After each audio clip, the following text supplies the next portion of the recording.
Good evening. You're watching the main news on HKIBC. I'm Janice Lo. Here's a look at tonight's top stories. Panic erupts in a Diamond Hill shopping mall as a man stabs two women to death. Hong Kong shares surge after the U.S. Congress approves a bill that averts an American debt default. And a stumble by U.S. President Joe Biden renews concerns about his health.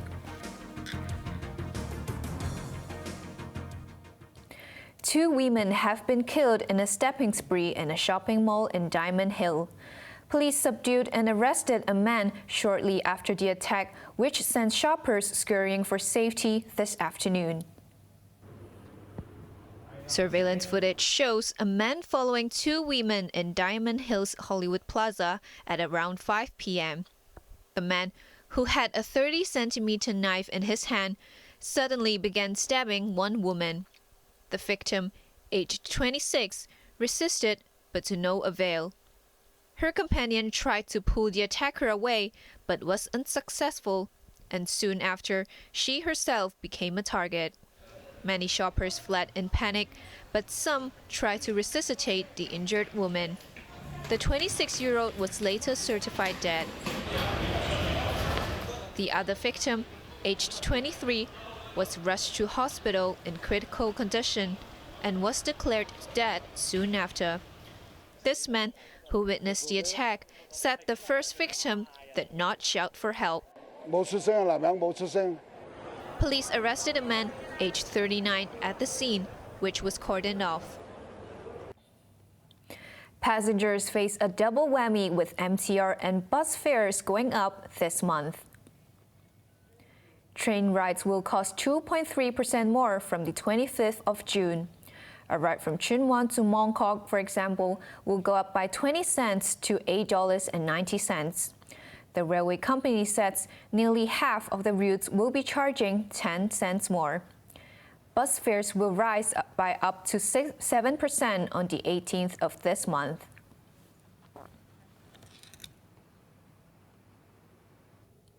Residents of Thai Hansai estate in Shek Kip Mei have to move out in less than a year to make way for redevelopment.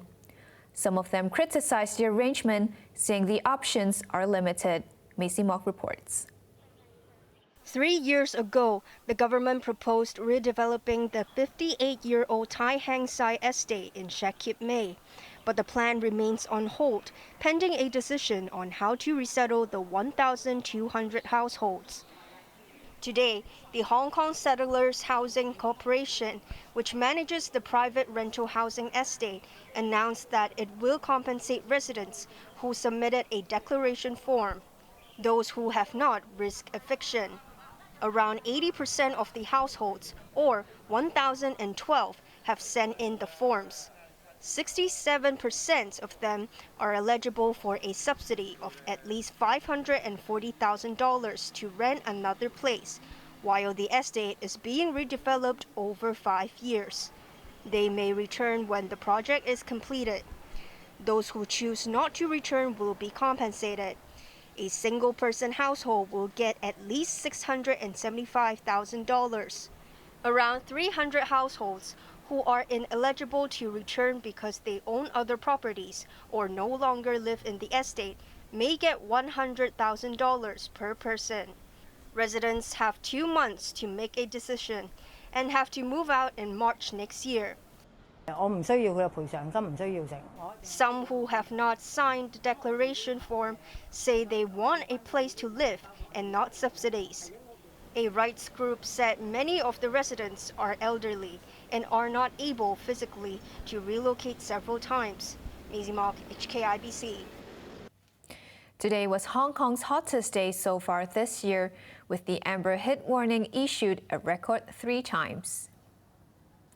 The mercury hit 35.2 degrees Celsius at the observatory in Tsim Sha Tsui.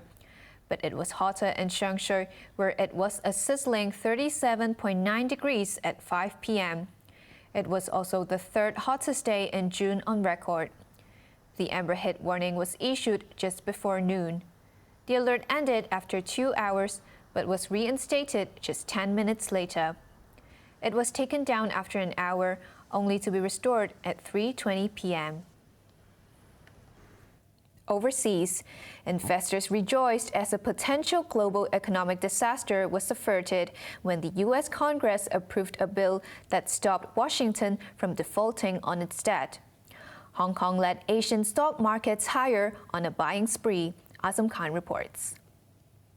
On this vote, the yeas are 63, the nays are 36. The 60-vote threshold having been achieved, the bill is passed. The bill now goes to U.S. President Joe Biden for his signature. Approval by the Senate and the House of Representatives a day earlier allows Washington to raise its borrowing limit and avoid a debt default that could have damaged the global economy. The package was a compromise negotiated between Biden and House Speaker Kevin McCarthy and left neither Republicans nor Democrats fully pleased. I'm happy to stand here passing this critical legislation to support our families, preserve vital programs, and most importantly, avoid catastrophic default. Asian markets welcomed the agreement to raise Washington's $31.4 trillion debt ceiling and signs that central bankers are in no hurry to tighten monetary policy. Hong Kong's Hang Seng Index soared 4%, its biggest one-day gain in 3 months. The tech index strengthened 5.3%. Mainland tech and property stocks led the rally. Tencent surged 6%, while Alibaba jumped 6.7%. Regional markets were also positive, with the Shanghai Composite Index adding 0.8%. In Tokyo, the Nikkei advanced 1.2%, hitting a 3-decade high. Seoul's Kospi won as well, finishing 1.3% higher. Azam Khan, HKIBC. Questions have again been raised about the health of U.S. President Joe Biden after he stumbled during an Air Force graduation ceremony in the state of Colorado. Biden was unhurt, and the White House says the 80-year-old president is fine. Sachin Kadvi reports. U.S. President Joe Biden was in the state of Colorado to address a graduation ceremony at the U.S. Air Force Academy in Colorado Springs. After presenting the last diploma, 80-year-old Biden stumbled over a sandbag as he made his way across the stage. He was unhurt and was helped back on his feet. The sandbags were placed to secure a teleprompter which the president used in his address. Biden later returned to Washington safe and sound, with the White House declaring that he's fine. He's eyeing a second term and will run in next year's election. Biden is already the oldest U.S. president, and his critics have raised questions about his health. In June last year, he fell off his bicycle, but 3 months ago, his doctor said the president was fit and healthy for duty. His leading challenger currently is his predecessor, Donald Trump, who will be 77 this month. Trump was on a campaign trail in Iowa when he heard the news. He just fell on what stage? Well, I hope he wasn't hurt. I hope he wasn't hurt. But the whole thing is crazy. You got to be careful about that. That's not inspiring. One opinion poll shows that nearly 70% of voters feel that Biden's fitness is a major concern. Sachin Kadvi, HKIBC. Back in Hong Kong, police have seized drugs worth $115 million following raids in Lau Fau Shan, Yuen Long, and Aptly Chow. The haul comprised of 300 kilograms of suspected cannabis, 60 kilograms of ice, and 14 kilograms of heroin. All were seized in one day, and police are investigating to see if there's a link between the 3 seizures. The heroin was found hidden in biscuits, and the cannabis was stored inside nylon bags. 3 men and a woman have been arrested and will appear in court tomorrow on drug trafficking charges. The government says its proposal to increase fines for littering and street obstruction has wide public support. Lawmakers were also told of plans to find a place where foreign domestic helpers can pack parcels to send home. The government has proposed doubling the fine for litterbugs to $3,000 in a bid to keep the streets clean.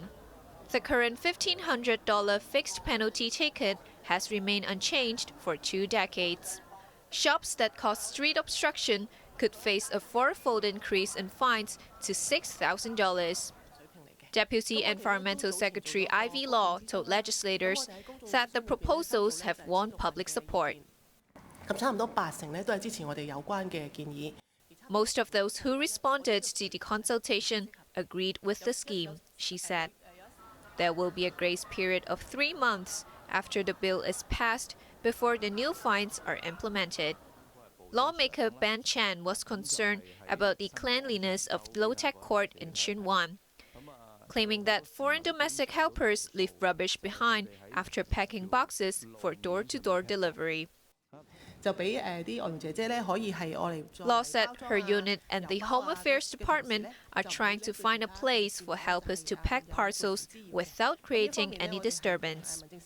Legislator Stephen Ho wanted the authorities to tackle the root cause of street obstruction caused by shops.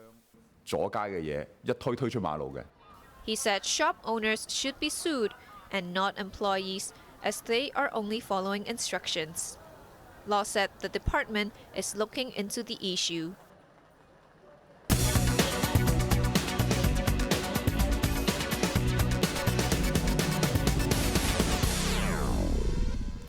China has denounced a trade deal between the United States and Taiwan and lodged a complaint with Washington.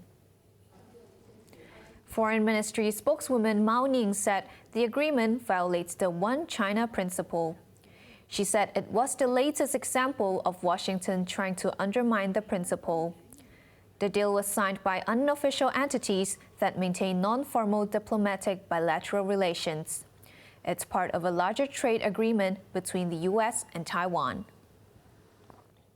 Now let's take a look at the markets. The Hang Seng Index go up by 733 points. To the top 10 active stocks, Tencent was up $18.80, Meituan was up $8.80, while Alibaba was up $5.20. Baidu was up $8.90, JD.com up $8.50, while Kuaishou was up $3.55. To the foreign exchange against the Hong Kong dollar, the euro is at 8.43, the pound's turning 9.81, and the Australian dollar is at 5.19. Over in London, the FTSE 100 is currently up by 69 points. Paul Chow, a former head of the Hong Kong stock market, has died at the age of 76 from illness. Chow was chief executive of the stock exchange from 1991 to 1997 and again between 2003 and 2010. He gave the green light for mainland firms to list in the city, paving the way for trading in H shares. After leaving Hong Kong exchanges and clearing, Chow was chairman of Cyberport until his retirement 7 years ago. On to the weather now. It will be very hot during the day tomorrow with 1 or 2 showers. Temperatures will range between 28 and 34 degrees. Similar outlook for the next couple of days. Now let's take a look at the weather around the world.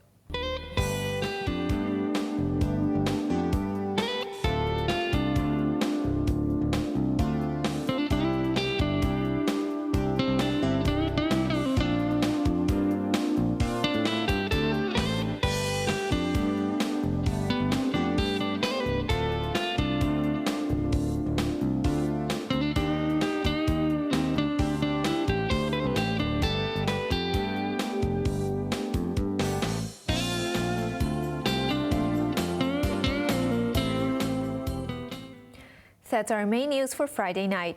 Join us for more news at 11. I'm Janice Lo. Good night.